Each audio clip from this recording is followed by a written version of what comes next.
Hello दोस्तों, UPSC ज्ञानदायिनी में आप सभी का स्वागत और अभिनंदन। मैं नेहा प्रयागराज से। आज आप लोगों की एक लाइव क्लास ली गई थी। जो लोग नहीं देखे हैं वो लोग उसे देखें। बहुत ज़्यादा प्रश्न नहीं पूछे जा सके आज, क्योंकि पहली क्लास थी। सेटअप बनाने में थोड़ा सा टाइम लग गया था। इस वजह से आपके ऊपर जल प्रपात जितने भी क्वेश्चन बन सकते थे लगभग पूछ लिए गए थे, ठीक है ना। तो 10-15 प्रश्न ऐसे थे जो पूछे गए थे। आप उस वीडियो को देख सकते हैं, क्योंकि इसमें कमेंट थोड़ा सा लेट में आ रहा था। प्रोसेस जो है वो थोड़ा सा लेट हो रहा था एक्चुअली। इस कारण से कमेंट कम आने या थोड़ा लेट आने के कारण वो वीडियो थोड़ा लंबी बन गई थी। आगे से इस बात का ध्यान रखा जाएगा कि वीडियो 30 से 35 बहुत घसीटे जाए तो 40 मिनट से ज़्यादा की लाइव क्लास नहीं लेंगे, ताकि उतने में ही 50 से 60 प्रश्न आपके पूछे जाए, ताकि आपका रिवीजन होता जाए। टाइम वेस्ट बिल्कुल करने का समय ना आपके पास है ना मेरे पास है। अब आप आज की बात करते हैं, जहाँ मैंने खनिज संसाधन कल धात्विक अधात्विक सारे मैंने बता दिए हैं। तो उसके आगे अब आपका आता है शक्ति के संसाधन। मतलब शक्ति के संसाधन के क्या क्या उद्देश्य है, क्या क्यों शक्ति के संसाधन का प्रयोग किया जाता है। तो जैसे मोटा मोटा बताऊं मैं कि शक्ति के संसाधन के जो संसाधन है, तो उनमें सबसे बड़ा संसाधन आपका कोयला क्षेत्र आता है या कोयला आता है। दूसरे पे आपका पेट्रोलियम आता है और तीसरे नंबर पे आपका प्राकृतिक गैस आती है। तो आज हम लोग यहाँ पर कोयले की बात करेंगे, सिर्फ कोयले की बात करेंगे, क्योंकि ये इतना इम्पोर्टेंट टॉपिक है कि यहाँ से अक्सर प्रश्न पूछे जाते हैं और बच्चों में कन्फ्यूजन रहता है कि ये प्रश्न कैसे बनाए जाए या कैसे याद किए जाएं। कोयला कितने प्रकार का होता है, कौन सा कोयला अच्छा है, कौन सा कोयला खराब है, कौन सा कोयला बिल्कुल खराब है, एकदम घटिया किस्म का जो कोयला कहा जाता है। तो आज मैं उन सभी की यहाँ पर चर्चा करूँगी। तो ये बहुत लंबा लेक्चर नहीं होगा, क्योंकि कोयले की बात बहुत आसानी से समझाई जा सकती है। जैसे मेरे पास लाइट है, कैमरा है, लाइट है और माइक है। मतलब ये माइक जो मैं लगा के रखी हूँ, इन सब का जो उपयोग है, जैसे लाइट है ये कोयले से ही बनकर आई है। बिजली जो विद्युत ताप बनता है लगभग कोयले के ऊपर ही अभी तक भी भारत में निर्भर है। अगर कोयला ना होता तो फिर ये विद्युत कैसे बनती? हाँ बनती, उसका फिर दूसरा कोई उपाय किया जाता, क्योंकि जब एक रास्ता बंद होता है तो कई रास्ते आपके सामने खुल जाते हैं। परंतु अभी भी जो हमारे घरों में लाइट या शहरों में लाइट, गाँव में लाइट, ये आपकी जो कोयला है यहीं से प्राप्त की जाती है, कोयला से। तो लगभग अभी भी 87% बिजली हमारे जो है वो कोयला से प्राप्त की जाती है, ठीक है ना। तो यहीं से बात शुरू करते हैं कोयला से। तो कोयला क्या है? एक एनर्जी है। मतलब एक, जैसे आपको दिख रहा है शक्ति संसाधन, मैंने यहाँ लिखा है शक्ति के संसाधन। तो शक्ति के संसाधन कैसे हुआ? कोयला। आप क्या डालेंगे? हेडिंग कोयला डालेंगे। अब कोयला के विषय में सबसे पहले कुछ मोटा मोटा जान लेते हैं, फिर इसके बाद हम लोग कोयला पढ़ते हैं, ठीक है ना। तो कोयला कैसे बना, सबसे पहले ये बात आपको पता होनी चाहिए कि कोयला कैसे बना। तो ज़्यादातर जो भारत में, जो अपने देश में कोयला पाया जाता है, वो गोंडवाना क्षेत्र और टर्सरी क्षेत्र का ही पाया जाता है। गोंडवाना क्षेत्र का लगभग, आप कुछ पॉइंट याद करते चलिए या लिखते चलिए। गोंडवाना क्षेत्र का लगभग 98% कोयला और टर्सरी क्षेत्र का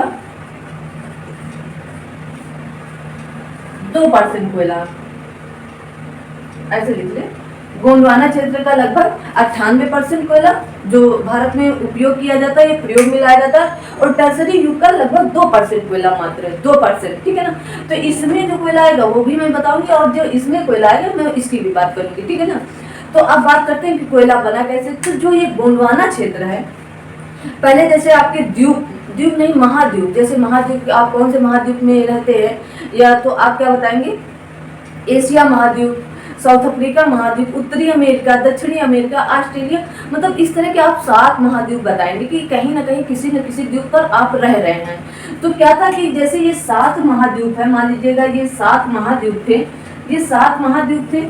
अब ये 7 महाद्वीप अब अलग अलग हैं, परंतु एक समय ऐसा था कि ये 7 महाद्वीप एक थे। क्या थे? एक थे।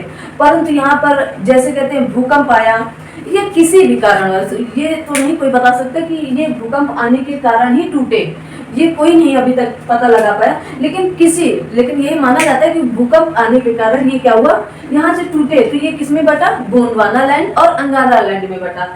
तो अपना भारत भी गोंडवाना लैंड में पड़ता है।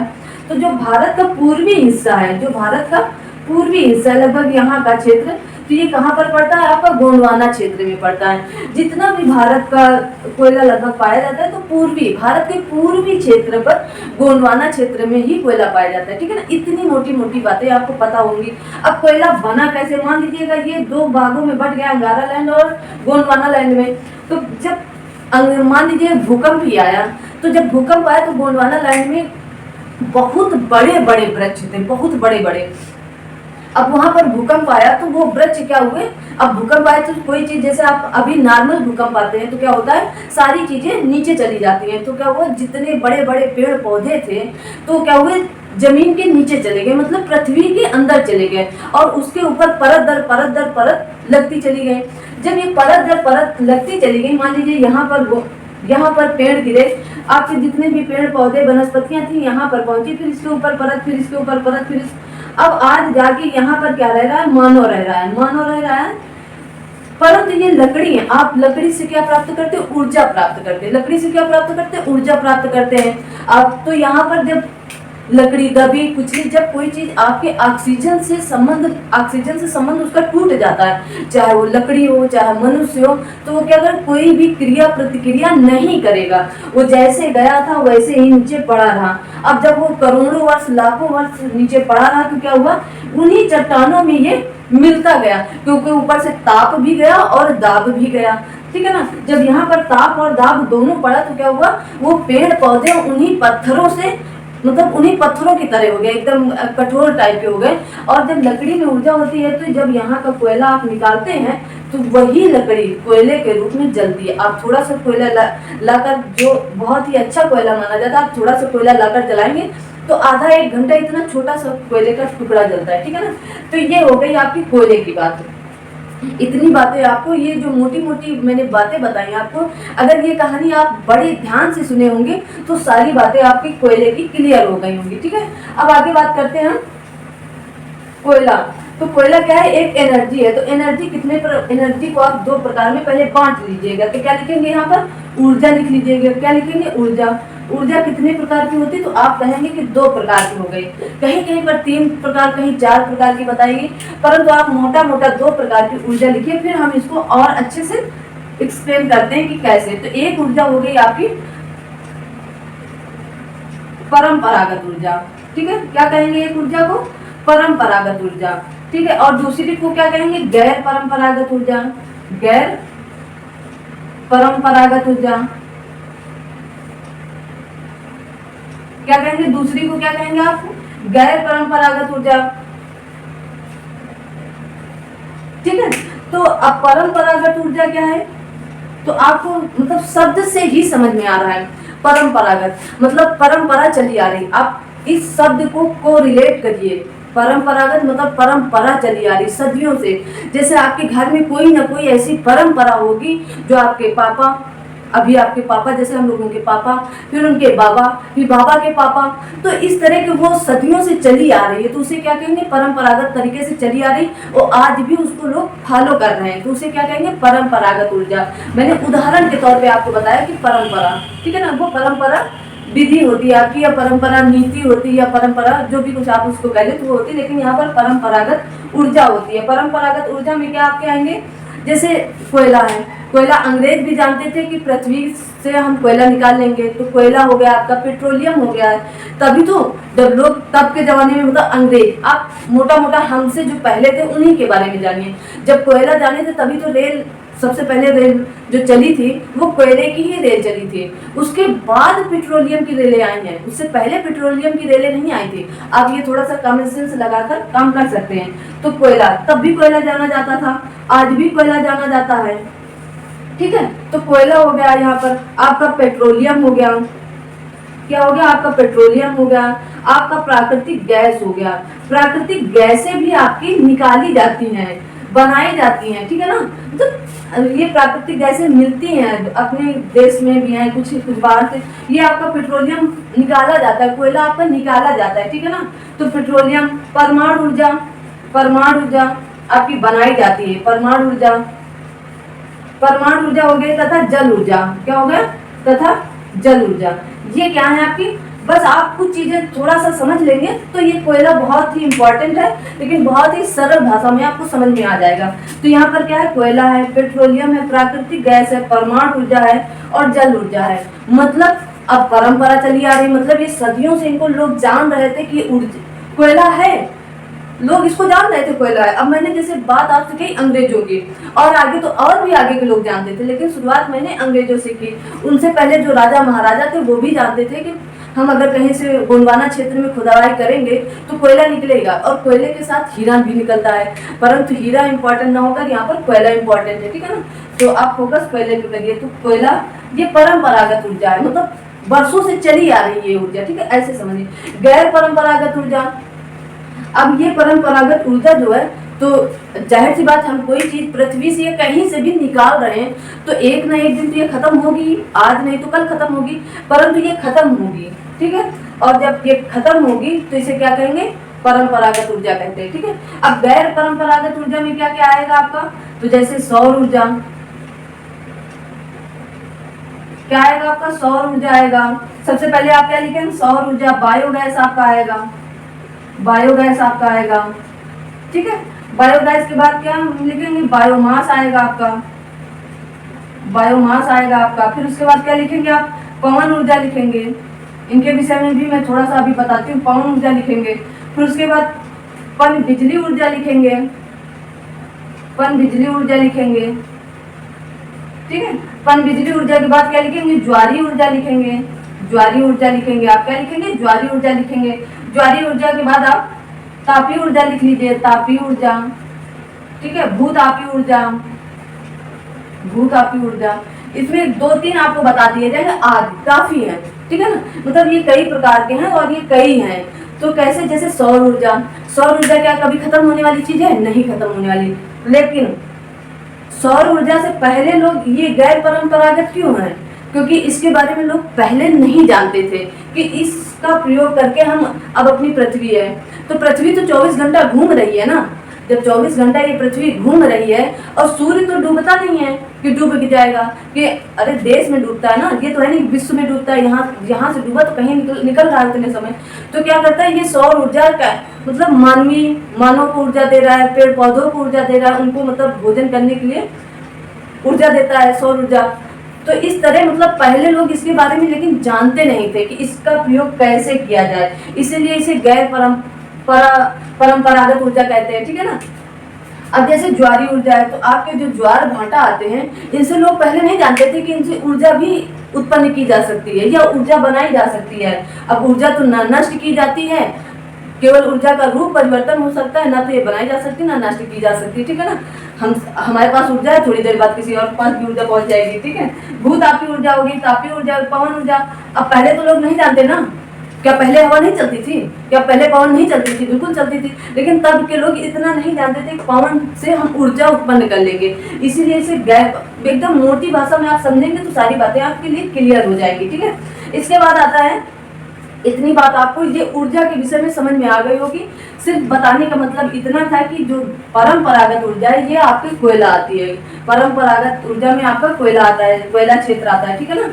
अब बात करेंगे हम लोग नवीनीकरण और अनवीनीकरण। बस ये लास्ट पॉइंट समझ के फिर हम कोयले के विषय में जाकर और वीडियो समाप्त कर देंगे। आपको मैंने कोयला बता दिया, गोंडवाना क्षेत्र में मिलता है। अब जैसे आता है आपका नवीनीकरण ऊर्जा, नवीनीकरण और अनवीनीकरण। तो पहले आप लिख लीजिए अनवीनीकरण, क्या लिखेंगे, अनवीकरणीय ऊर्जा, अनवीकरणीय ऊर्जा।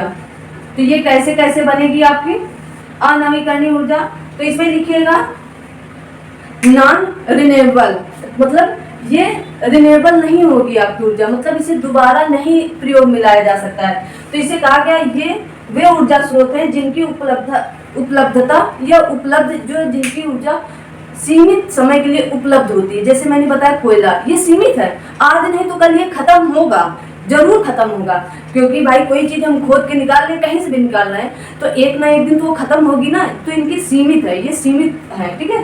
तो ये सीमित है तथा इनको दोबारा उपयोग नहीं किया जा सकता। उदाहरण के तौर पर अब इसकी आप परिभाषा लिखना चाहें तो लिख लीजिएगा, ये वे ऊर्जा स्रोत हैं जिनकी उपलब्धता सीमित है, ये वे ऊर्जा स्रोत हैं, ये वो ऊर्जा स्रोत हैं जिनकी उपलब्धता सीमित है। आप लोग कमेंट करके बताएंगे कि आज की क्लास कैसी लग रही, तथा इनका दोबारा प्रयोग नहीं किया जाता है, तथा इनका दोबारा प्रयोग नहीं किया जा सकता, नहीं किया जाता या नहीं किया जा सकता। ठीक है, इतनी बात आप जान गए। तो जैसे लिख लेंगे, जैसे कोयला, पेट्रोलियम, कोयला, पेट्रोलियम, प्राकृतिक गैस,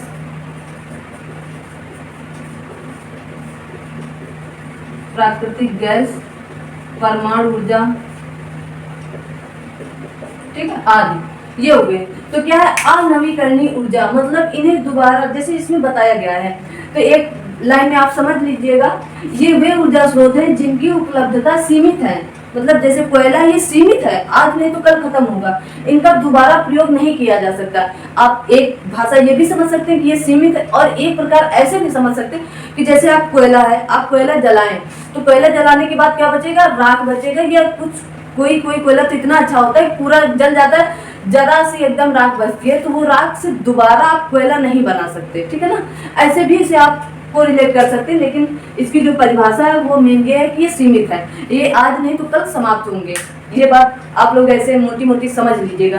तो जैसे आपका कोयला हो गया, आपका पेट्रोलियम हो गया, प्राकृतिक गैसें भी समाप्त होंगी, ऐसा तो है नहीं कोई चीज आप जैसे निकाली जा रही तो वो समाप्त नहीं होगी, बिल्कुल समाप्त होगी। ठीक है, और उसके बाद परमाणु ऊर्जा, अगर परमाणु ऊर्जा समाप्त नहीं हुई ना हो तब तो फिर ठीक है कि परमाणु ऊर्जा नाभिकीय संलयन के द्वारा सौर ऊर्जा से उत्पन्न होती है, तो ये तो कभी समाप्त ही नहीं हो, तो ये परमाणु ऊर्जा समाप्त होती है। ठीक है, समाप्त हो जाएगी एक दिन धीरे धीरे। ऐसा भी नहीं कि सूर्य नहीं समाप्त होगा, सूर्य अभी अपनी पौर्णावस्था में चल रहा है, जिसे अभी पीला रंग, मतलब पीला सूर्य कहेंगे, लेकिन जब ये लाल रंग या लाल सूर्य में चलने लगेगा तो ये अपनी वृद्धावस्था में चलने लगेगा। तो एक समय ऐसा आएगा कि भी सूर्य भी बूढ़ा होगा, फिर ये समाप्त भी होगा। जब सूर्य समाप्त होगा तो हम कहाँ से रहेंगे, सूर्य के समाप्त होने से पहले तो हम सभी समाप्त हो जाएंगे। ठीक है ना, मोटा मोटा ये मत सोचिए अरे सूर्य नहीं रहेगा तो हम लोग कैसे, अरे उससे पहले हम ही लोग नहीं रहेंगे तब सूर्य समाप्त होगा। ठीक है, उसके बाद आप देखते हैं नवीकरणीय ऊर्जा। क्या देखेंगे, नवीकरणीय ऊर्जा।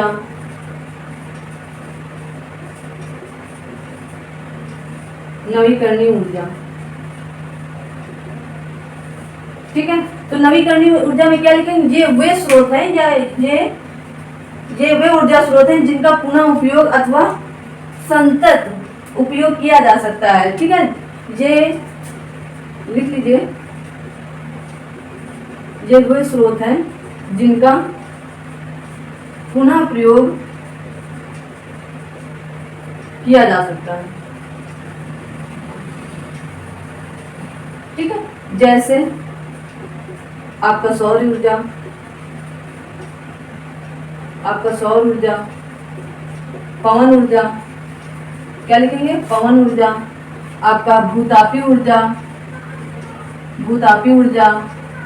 ठीक है, भूतापी ऊर्जा, ज्वारीय ऊर्जा, ठीक है, कई प्रकार के हैं, तो आप इन्हें समझ सकते हैं एक से सूर्य, सौर ऊर्जा, पवन ऊर्जा, भूतापी ऊर्जा, ज्वारीय ऊर्जा से। ठीक है, इससे आप जोड़ सकते हैं समुद्र तापी ऊर्जा और ज्वारीय ऊर्जा, तरंगी ऊर्जा, जो तरंग से ऊर्जा लोग अब तो बनाने लगे, मतलब तरंग आती हैं, जब तरंगे बहुत तेजी से आती हैं तो उससे क्या होता है, मशीनें वहां पर फिट की हैं तो उससे क्या ऊर्जा जनरेट होती है। ठीक है, तो ऐसे आप यहाँ से को रिलेट करके बना सकते हैं। ये क्या है, नवीकरणीय ऊर्जा, मतलब इनका प्रयोग, ये वे स्रोत हैं जिनका पुनः प्रयोग किया जा सकता है।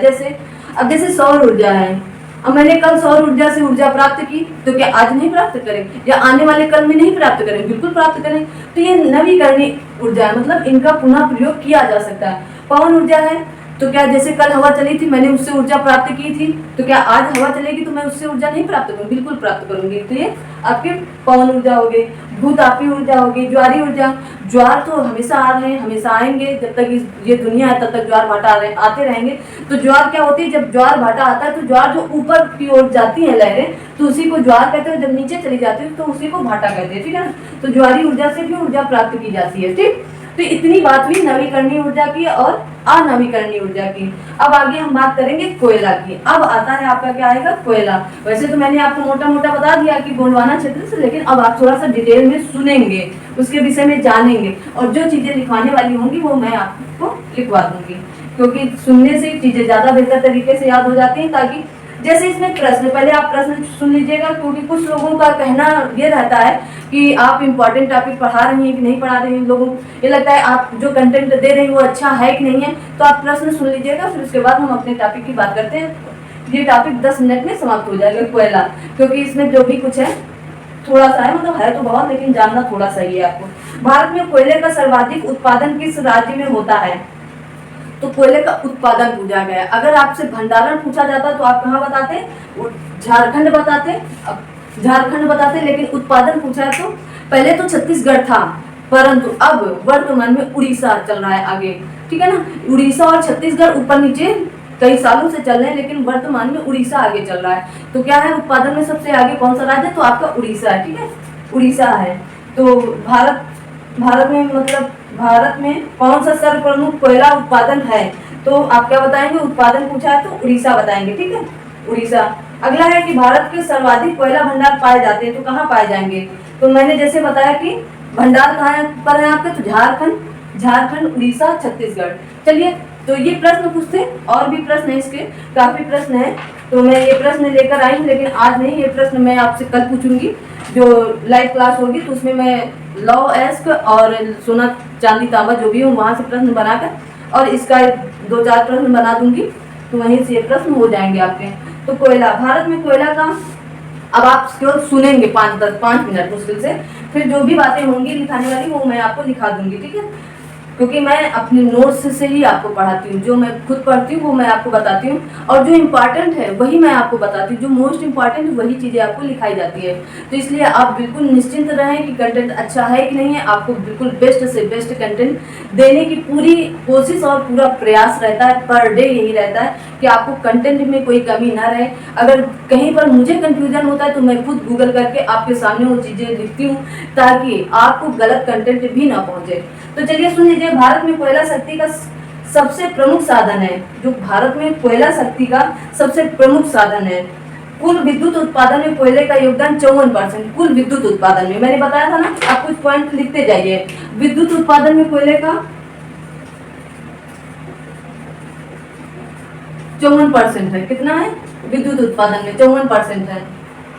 उसके बाद कह रहा है कि भारत के कुल संचित भंडार का लगभग 99% कोयला गोंडवाना क्षेत्र से पाया जाता है। भारत की बात हो रही है, सिर्फ भारत में, ठीक है ना।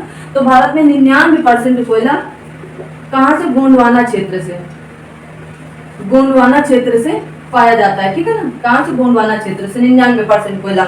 उसके बाद जिसका निर्माण मुख्यतः कार्बोनिफेरस एवं पार्मियन काल में हुआ है। शेष 0.5 कोयला आपका कहाँ से हो गया? टर्सरी से। जो 1% कोयला है वो कहाँ से है? टर्सरी युग से है, टर्सरी शैल से, टर्सरी युग से है, ठीक है ना।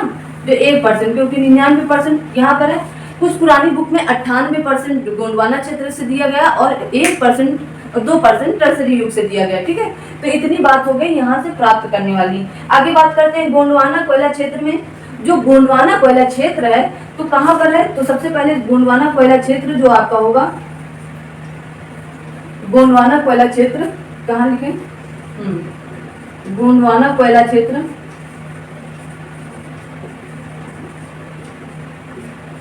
तो कहाँ? सबसे बड़ा और सबसे, मतलब भारत में सबसे अधिक कोयला वहीं से पाया जाता है, दामोदर घाटी कोयला क्षेत्र। कहाँ? दामोदर घाटी कोयला क्षेत्र। ये आपके पश्चिम बंगाल के रानीगंज के आसपास के एरिया में पाया जाता है, दामोदर घाटी कोयला क्षेत्र। यहाँ पर भारत का सबसे अधिक कोयला पाया जाता है। कहाँ पर? दामोदर घाटी कोयला क्षेत्र। आपका क्या है? कोयला क्षेत्र या कोल क्षेत्र है, ठीक है।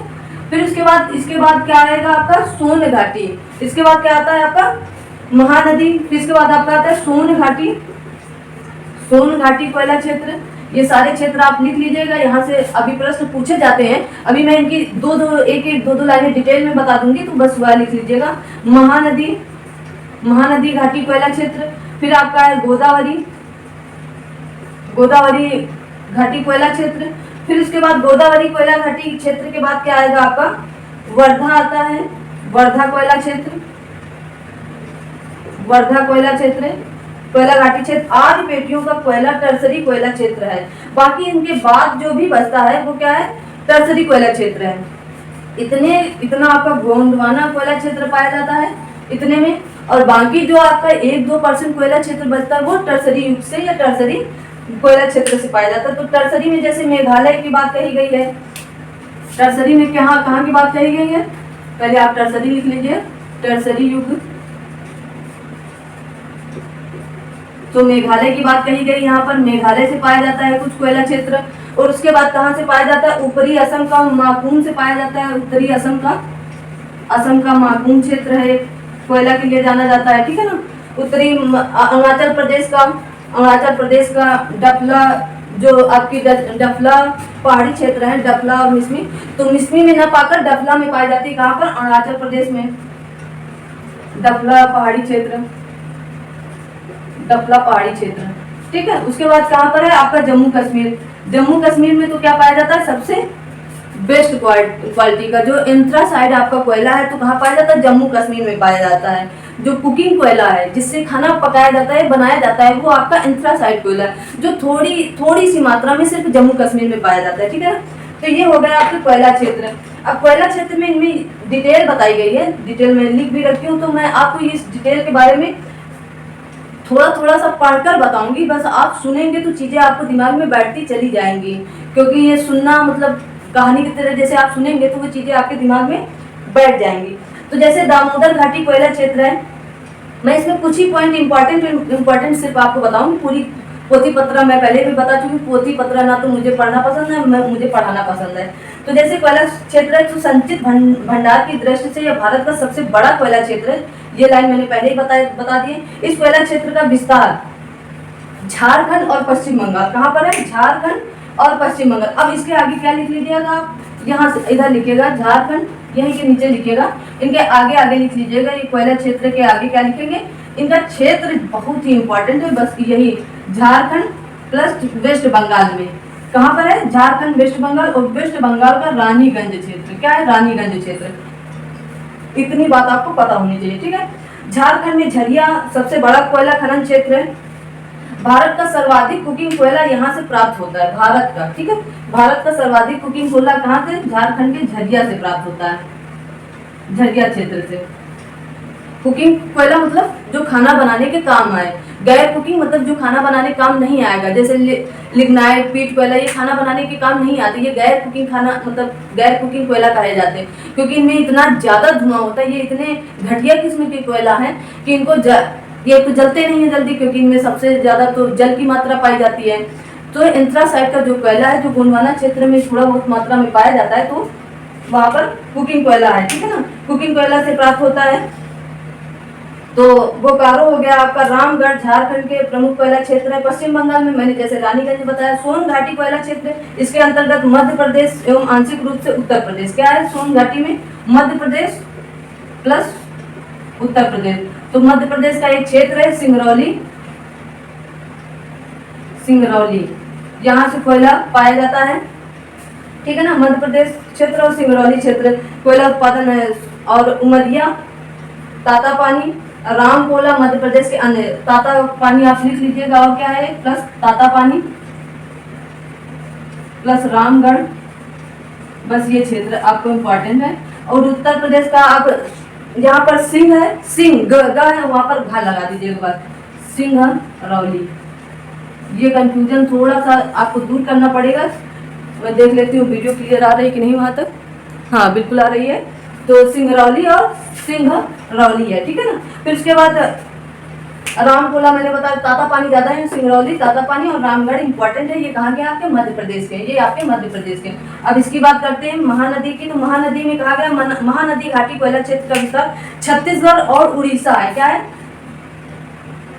छत्तीसगढ़ प्लस उड़ीसा में है। ये राज्य ही इंपॉर्टेंट है कि महानदी कोयला क्षेत्र, और वहां पर एक लाइन और इंपॉर्टेंट होती है। छत्तीसगढ़ में कोरबा, रामपुर, सिंगीर जिला जो संभल प्रमुख क्षेत्र है, और उड़ीसा के यहाँ पर पहले लिख लीजिए छत्तीसगढ़ का कौन कौन सा है।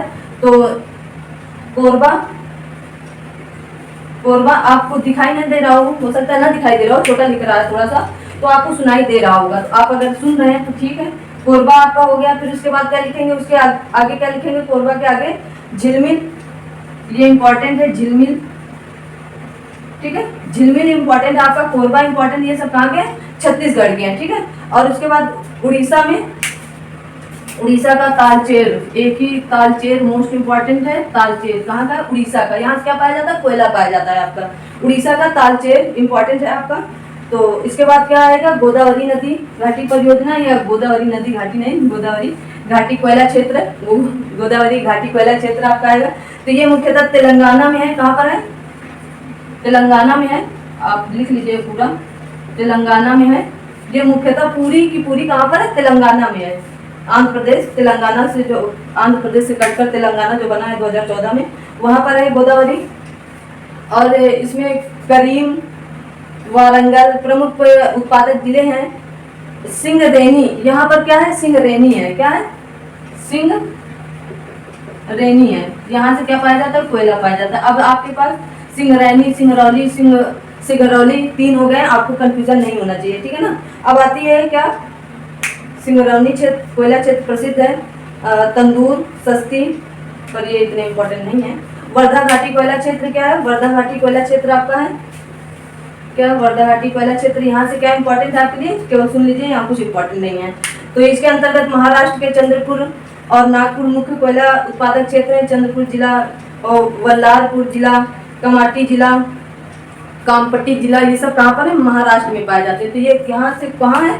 तो वर्धा आपका, वर्धा से आप जोड़ भी सकते हैं कि आप महाराष्ट्र की बात हो रही है, वर्धा, ठीक है ना। तो यहाँ पर क्या पाया जाता है? कोयला पाया जाता है। इतनी बात हुई आपकी कोयले की, कहाँ कहाँ से किस किस क्षेत्र से पाए जाते हैं, ठीक है। अब आते हैं कोयला का प्रमुख प्रकार। कोयला के जो प्रकार हैं, अब सबसे इम्पोर्टेंट, अब आप इतनी बात समझ गए ना, 99%, 99.5% कोयला गोंडवाना क्षेत्र से पाया जाता है। 0.5% कोयला आपके टर्सरी युग से पाया जाता है। जैसे कि यहाँ पर मैंने बताया कि मेघालय आपका हो गया, असम का माकुम हो गया, यहाँ से, और अरुणाचल प्रदेश के डफला पहाड़ी क्षेत्र से, जम्मू कश्मीर से सबसे अच्छा कोयला, एंथ्रासाइट कोयला यहीं से पाया जाता है। आगे बात करते हैं हम इसकी, थोड़ी सी चर्चा कर रहे हैं। और उसके बाद क्या आता है आपका कि गोंडवाना कोयला क्षेत्र कहाँ, तो दामोदर घाटी कोयला क्षेत्र हो गया, सोन घाटी कोयला क्षेत्र हो गया, महानदी घाटी कोयला क्षेत्र हो गया है आपका गोदावरी, और फिर आपके वर्धा कोयला क्षेत्र। यहाँ पर दामोदर में आपका झारखंड और वेस्ट बंगाल आता है। झारखंड का झरिया से सबसे अच्छा कोयला पाया जाता है, जो कुकिंग कोयला होता है। और रानीगंज में सबसे ज्यादा, दामोदर घाटी का जो दामोदर घाटी कोयला क्षेत्र है वो वेस्ट बंगाल में सबसे अधिक पाया जाता है, रानीगंज के क्षेत्र पर।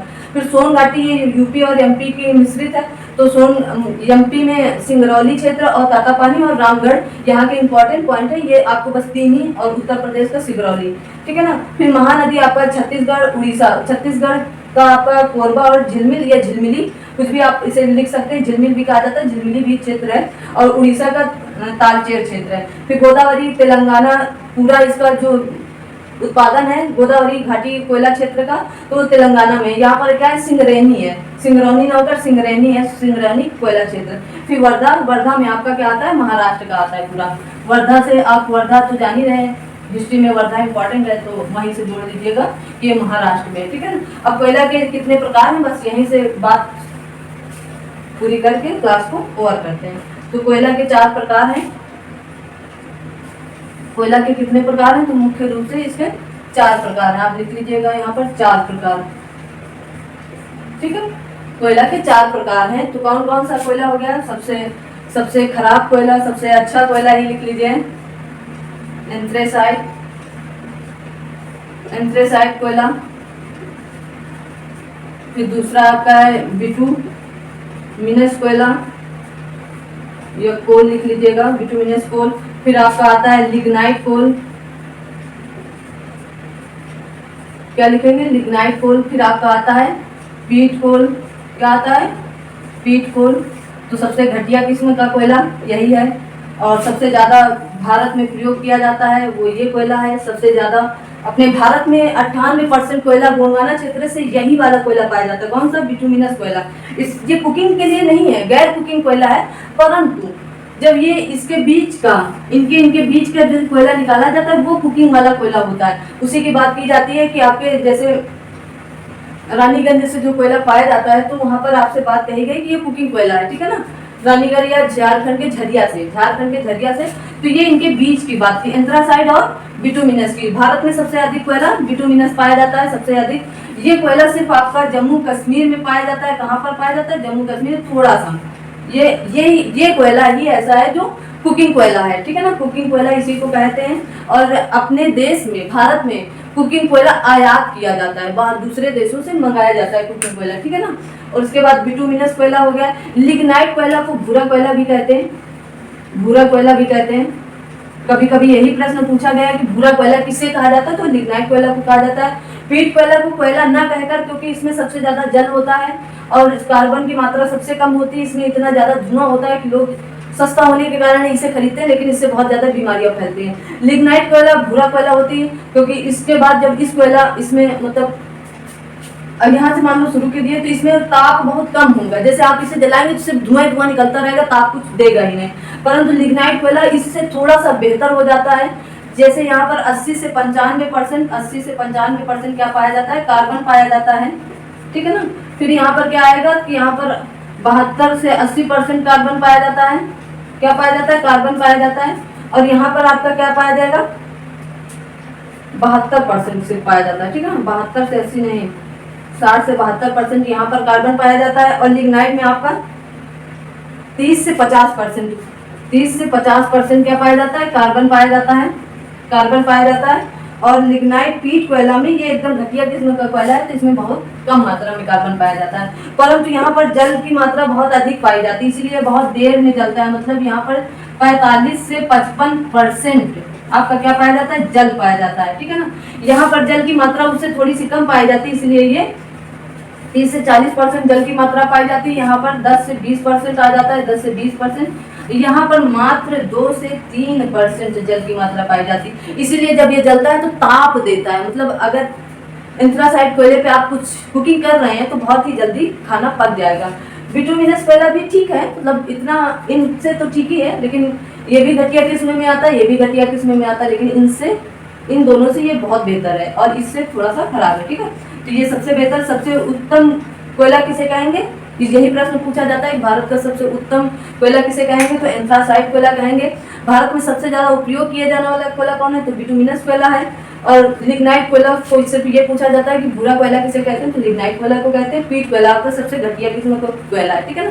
तो जैसे कि अब इसमें मैं बता दूं थोड़ा सा, ये एंथ्रासाइड के विषय में सुनिए। ये सर्वोत्तम किस्म का कोयला है, इसमें कार्बन की मात्रा 80 से 95% तक होती है। इस प्रकार का कोयला मुख्य रूप से जम्मू कश्मीर के सियासी जिले, जम्मू कश्मीर के कहाँ पर, रियांसी जिले, सियासी नहीं रियांसी जिले, रियांसी जिले जो जम्मू कश्मीर के पास है, वहां से प्राप्त किया जाता है, ठीक है ना। बिटुमिनस कोयला यह मध्य श्रेणी का कोयला है, इसमें कार्बन की मात्रा 47 से 72% तक होती है। भारत का अधिकतर कोयला इसी श्रेणी का, भारत में जितना भी कोयला होता है ये बिटुमिनस कोयला ही होता है। लिग्नाइट कोयला ये निम्न श्रेणी का कोयला, इसका रंग भूरा होता है, इसमें कार्बन की मात्रा 30 से 50% तक होती है, इसे भूरा कोयला भी कहते हैं। भारत में लिग्नाइट मुख्यतः टर्सरी काल का है। कहाँ का है ये, टर्सरी काल का है, टर्सरी काल का, ये टर्सरी काल का कोयला है। और टर्सरी काल के चट्टानों में भी मिलते हैं। चट्टानों में प्रायद्वीपीय भारत के दक्षिणी और पश्चिमी भागों में पाए जाते हैं। इसके अलावा जम्मू कश्मीर के टर्सरी काल की चट्टानों में भी मिलते हैं। भारत के मुख्य लिग्नाइट खनन क्षेत्र दक्षिण, जैसे तमिलनाडु, ये सबसे ज्यादा इसका उत्पादन कहाँ होता है, तमिलनाडु में होता है। मैं तमिलनाडु में ही ये सब कुछ है, इसका उत्पादन भी है और इसका भंडारण भी कहाँ पर है, तमिलनाडु में ही है, ठीक है ना। दोनों बातें आप लिग्नाइट के विषय में जानेंगे कि लिग्नाइट कोयला जो है ये तमिलनाडु में ही उत्पादन है और भंडारण भी तमिलनाडु में ही है, ठीक है। तो लिग्नाइट कोयला तमिलनाडु में, राजस्थान में, लखीमपुर में है, करेवा क्षेत्र जम्मू कश्मीर में है, परंतु कुल लिग्नाइट भंडार का 79% कोयला जो है तो तमिलनाडु में, इसीलिए इसे तमिलनाडु का ही कोयला कहा जाता है। ये लिग्नाइट कोयला कहाँ तो लिग्नाइट कोयला का उत्पादन कहाँ सबसे ज्यादा, तमिलनाडु में भंडारण कहाँ है, तमिलनाडु में, ठीक है। फिर कोयला बनाने की प्रक्रिया में मध्यवर्ती अवस्था, इसे लकड़ी के अंश के स्पष्ट रूप में होते हैं। इसमें मतलब ये कोयला बन ही नहीं पाता है, लकड़ी जब गीली होती है उसे अगर कोयला बने तो इसमें लकड़ी का रूप ही लगभग आ जाता है, ठीक है ना, इसीलिए इसे सबसे घटिया किस्म को कोयला कहते हैं। अब भंडारण जान लीजिएगा भारत के और उत्पादन, फिर इसके बाद क्लास वर्क आप लोगों की, ठीक है ना। और बस इतना ही कोयला आपको जानना है, इससे ज्यादा कोयले के विषय में कुछ भी जानने का प्रयास मत करिएगा। हाँ, जो कुछ अगर अपडेट हो तो जैसे सुनने में आता है कि 2050 तक कोयला समाप्त हो जाएगा, अभी ऐसा सुनने में आ रहा है, पर ऐसा होगा नहीं। अगर कोयला समाप्त होगा तो कुछ और कोयला के स्थान पर तब तक प्रक्रियाएं की जा रही। तो उत्पादन आपका सबसे ज्यादा मैंने कहाँ बताया कि उत्पादन आपका कहाँ होगा, झारखंड में होगा। कहाँ पर होगा, झारखंड में होगा। फिर कहाँ पर होगा आपका, तो उड़ीसा में होगा। कहाँ पर होगा, उड़ीसा में होगा। फिर आपका छत्तीसगढ़ में होगा। कहाँ पर होगा, छत्तीसगढ़ में होगा। बस ये 3, फिर वेस्ट बंगाल, मध्य प्रदेश आता है, ठीक है ना, वेस्ट बंगाल और फिर 5वें नंबर पे मध्य प्रदेश। पर इतना याद करने की कोई जरूरत नहीं, सिर्फ 3 ही आप याद कर लीजिएगा, इन्हीं 3 में प्रश्न फंस जाता है। और फिर उसके बाद बात कहेगी भंडारण की, तो भंडारण में सबसे ज्यादा कहाँ पर है, वर्तमान में उड़ीसा है। वर्तमान में क्या है, उड़ीसा है। फिर उसके बाद दूसरे नंबर पर छत्तीसगढ़ है। फिर तीसरे नंबर पर आपका झारखंड है। और विश्व में भारत दूसरे नंबर पे है, पहले नंबर पे चीन है। पहले कुछ समय पहले 2017-18 में क्योंकि इसका लेटेस्ट डाटा 2019-20 का ही मिल रहा है, 21-22 का भी नहीं आया, तो 19-20 की बात करेंगे तो 2017-18 में तीसरे नंबर पे था। पहले चीन था, फिर यूएसए था, फिर भारत था। लेकिन अब वर्तमान में भारत दूसरे नंबर पे है कोयला उत्पादन में, ठीक है ना, चीन और भारत, ठीक। इतनी बात आप जान लीजिए। और कोयला यहीं से समाप्त हो गया। अब आगे हम बात करेंगे पेट्रोलियम की, वो भी इतना इम्पोर्टेंट नहीं, लेकिन अगर समय मिलेगा तो उसके विषय में बात करेंगे, नहीं तो आप आपकी अगली क्लास कोई दूसरा नया टॉपिक लेकर आएंगे। तब तक के लिए आप सब लोग इस कोयले को और जितना भी मैंने भूगोल में पढ़ा है उसको आप याद करते रहिए, देखते रहिएगा। कहीं और से भी पढ़ रहे हैं तो आप वहाँ से भी पढ़ सकते हैं, कोई जरूरी नहीं। जहाँ से आपको चीज़ें अच्छी लगे, जहाँ आपको पढ़ना पसंद हो, जहाँ से आपको समझ में आए, आप वहाँ से पढ़िए, बस पढ़ते रहिएगा। तो ये कोयला शक्ति संसाधन जो आपके थे, कोयला, पेट्रोलियम, प्राकृतिक गैस, तो पेट्रोलियम और प्राकृतिक गैस अगली क्लास में थोड़ा सा बनाकर मैं उसको भी बता दूंगी, ताकि ये ना हो कि आप उसे छोड़ दीजिए। और फिर मिलते हैं अगली क्लास में। आप लोगों के लिए शिक्षक दिवस भी बीत गया, और जैसे अगली क्लास में आप लोगों को कुछ नया टॉपिक लेकर आते हैं, तब तक के लिए आप सब सिर्फ और सिर्फ अपना ख्याल रखिएगा, अपने से बड़ों का सम्मान कीजिएगा, अपने से छोटों को प्यार दीजिएगा। अब अगर आप कुछ देने योग्य हैं तो आप उससे दीजिएगा, ज्ञान, सामान, जो भी कुछ आप देने योग्य हैं तो आप उसे जरूर दीजिएगा। देने से चीज़ें घटती नहीं है बल्कि और बढ़ती हैं। फिर कभी कहानी भी इसके विषय में सुना देंगे आप, तो कहानियाँ हर चीज़ से रिलेट कर सकते हैं और उन्हें याद कर सकते हैं। मोटिवेट होने के लिए बहुत ज़्यादा दूर तक जाने की ज़रूरत नहीं होती कि आप कहीं मोटिवेट नहीं हो पा रहे हैं। आप सिर्फ अपने आप में एक बार ऊर्जा भरेंगे तो आप मोटिवेट ऊर्जा कैसे भरेंगे कि सिर्फ ज़रूरी नहीं है कि अपने से ऊर्जा भरी जा सके। कभी कभी होता है कोई दूसरा ऊर्जा भर के चला जाता है, किसी की गर्लफ्रेंड, किसी का बॉयफ्रेंड, किसी के माँ, किसी के बाप, हर प्रकार की स्थितियाँ सबके सामने होती हैं। तो जैसे जो ऊर्जावान हो पा रहा है वैसे पढ़िए। कोई अपनी गर्लफ्रेंड पाने के लिए पढ़ रहा है तो कोई अपना बॉयफ्रेंड पाने के लिए पढ़ रहा है, परंतु पढ़ रहा है तो आप भी वैसे पढ़ाई करते रहिएगा। आप जिसको पाना चाह रहे हैं, कोई सिर्फ अपने माँ बाप के सपनों को पाना चाह रहा है, जो बहुत ही अच्छी बात है। अच्छी बातें सारी हैं, प्यार करना कोई गुनाह नहीं होता है, क्योंकि ये आज से ही नहीं बरसों से चला आ रहा है, परंतु सिचुएशन के हिसाब से लोग बोल देते हैं, पता नहीं क्यों बोल देते हैं। प्यार करना कोई गुनाह नहीं होता है, जो कर रहे हैं तो उनके लिए लोग कहते हैं अरे ये वो कर रहे हैं, वो ऐसा कुछ होना नहीं चाहिए इस मतलब सोसाइटी में, क्योंकि हर लोग एक जैसे नहीं होते हैं, ठीक है ना। तो प्यार तो शिव और पार्वती जी भी किए थे सबसे पहले, जो मतलब माने जाते हैं कि गॉड है, भगवान है, तो जब वो कर सकते हैं तो ये तो मनुष्य ही हैं, उनके बनाए हुए मनुष्य रूपी जीव जंतु हैं, तो इनकी क्या औकात की वो चीज़ ना कर पाए मतलब औकात की बात आ जाती ना, जब भगवान करके छोड़ दिए तो हमारी और आपकी क्या औकात की हम प्यार न कर पाए, ठीक। तो वो भी किए थे। सबसे पहली लव मैरिज शादी तो वहीं हुई थी आपके शिव जी की, ऐसा मतलब बताया गया, मैंने भी सुना है, ये नहीं कि मैं मतलब बहुत ज़्यादा उसमें घुस कर पढ़ कर आई, मैंने भी सुना है तो मैं भी बता रही हूँ आपको। तो आज की क्लास यहीं तक करते हैं, मिलते हैं अगली क्लास में आप लोगों की बहुत जल्द। और हाँ, आज की क्लास के लिए कमेंट जरूर करके बताना कि आपको कैसा कंटेंट लगा, आपको चीज़ें कैसी पसंद आ रही हैं कि नहीं आ रही। आपके लिए देखिए बोर्ड की व्यवस्था कर दी गई, आपके लिए धीरे धीरे सारी व्यवस्थाएं कर दी जाएंगी। आप इसके लिए निश्चिंत रहें। धीरे धीरे हर कोई छत में जाना होता है तो नीचे से डायरेक्ट छत नहीं पहुंचता, उसके लिए सीढ़ियाँ 1-2 करके जितनी भी सीढ़ियाँ होती हैं वो चढ़नी पड़ती हैं। तो स्टेप बाय स्टेप सारे काम आपके लिए किए जाएंगे। ये सारे काम मतलब हमारे और भी काम आएंगे, क्योंकि मैं जैसे बीएड भी मेरा साथ साथ में हो रहा है, तो उसके लिए मेरी प्रैक्टिस भी हो रही है, क्योंकि वहाँ अभी हमें पढ़ाना भी है। 2-3-4 महीने के लिए मेरी टीचिंग लगेगी। तो मुझे जैसे आप सभी जानते हैं मुझे बोलने में बहुत ज़्यादा प्रॉब्लम हो रही थी, तो मेरी मैम और मेरे सर ने मुझे सपोर्ट किया कि आप घर पर पहले पढ़ाइए, उसके बाद फिर यहाँ पर आप पढ़ा पाएंगे, नहीं तो एग्जामिनर के सामने आप बोल भी नहीं पाएंगी। ऐसी सिचुएशन थी कि मुझे लोगों के सामने बोलने में भी इतनी हिचकिचाहट होने लगी थी, क्योंकि आप ही के बीच के लोग मतलब इतना ज़्यादा डिमोटिवेट कर दिए कि फलाना ढिमका, आप जान ही रहे हैं। बाकी कहानी रोज बताने से कोई मतलब नहीं है, क्योंकि मैं उसे बहुत पीछे ढकेल आई। अब आगे बढ़ना है तो बस बढ़ना है। तो मिलते हैं अगली क्लास में, तब तक के लिए आप सभी को गुड नाइट, शुभ रात्रि और जय हिंद, जय भारत। कर यूपीएससी ज्ञान दैनिक को विजय।